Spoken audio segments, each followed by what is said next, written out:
Dylan DeMello, and up front, like we talked about, Kyle Connor, Mark Scheifele, and Gabriel Velarde. Teams will come to center ice. Jets are flying from our broadcast right to left. Puck is dropped, and it's showtime from downtown Winnipeg. Glad to have you along on the radio home of the Winnipeg Jets, Power 97. How do you folks on 680 CJOB? Perfetti was all alone.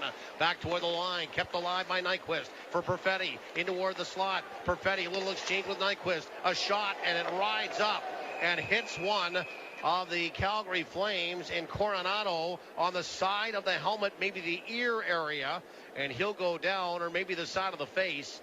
And quickly out is one of the athletic therapists for the Calgary Flames, and I think that got him on the ear area, and play is halted after that. Yeah, you could see Cole Perfetti's hand go up almost immediately. The attention of the officials in that. Played out towards center ice and a bouncing puck. Klapka trying to settle that down, fighting there with Walker Dewar. And Winnipeg will steer that toward the near side, and leading the attack out of his own zone. Pionk on the tape on the far side for Dewar. He scampers in, threw it toward the net, stopped, rebound, they score! Braden Yager may have got the last touch, but Winnipeg will open up the score as Walker Dewar, and Winnipeg leads in 1-0.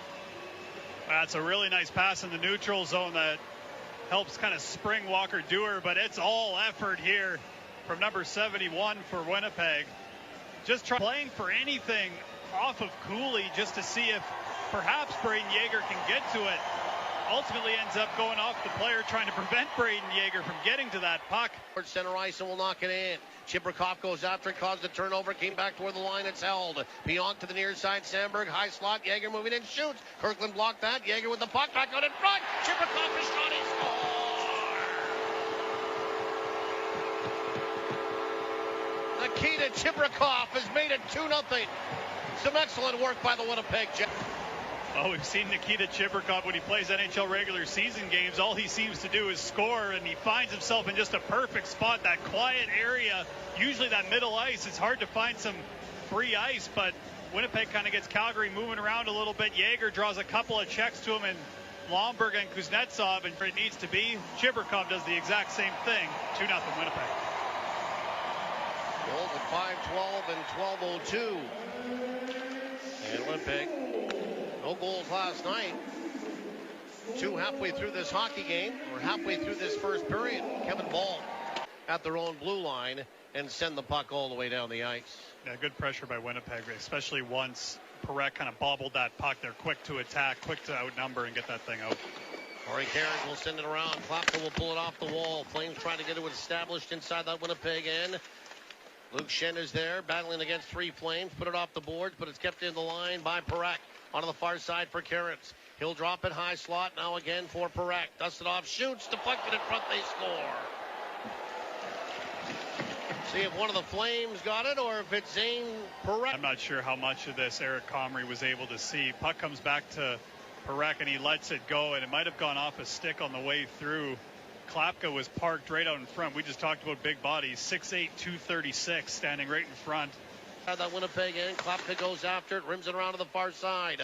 After it, Anderson Dolan pulled it off the wall, twisting and turning, trying to move it up along the wing for Ford. Ford couldn't handle that, but Anderson Dolan stays on it. He marched out of his own zone, hands it off, and put it to the near side for Morrissey. Back for Anderson Dolan across the line, back door out in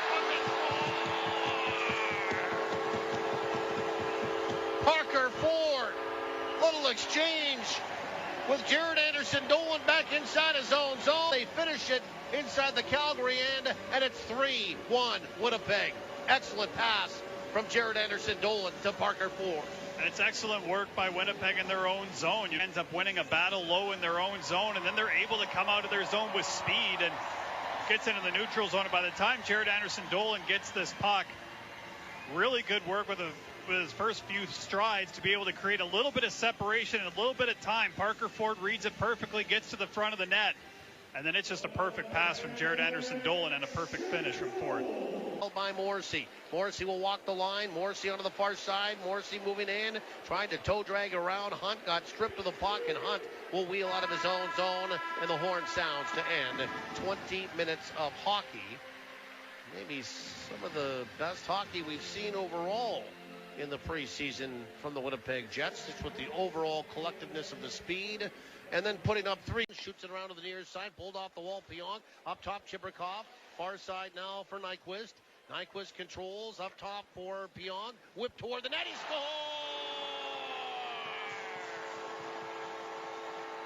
Neil Pionk, top corner, short side with a wrist shot. Power play goal for Winnipeg, and it's 4-1 for the Jets.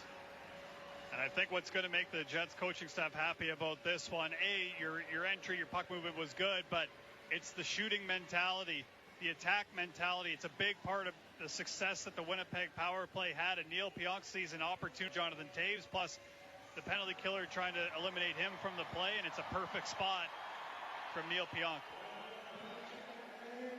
Not the ensuing face-off. Flames starting to create some chances here in the third with the Jets out in front 4-1. Here's Frost back to the blue line. Pahal a drive, fought off, rebound, and Gridden scores. Matvei Gridden picks up the rebound and buries it. Stopped again by Cooley. He'll hang on, and then Shifley took a hard shot from somebody. Was that Pahal again? Took a punch from Pahal. After that, well away from the goaltender, and Shifley just absolutely threw a haymaker at Braden.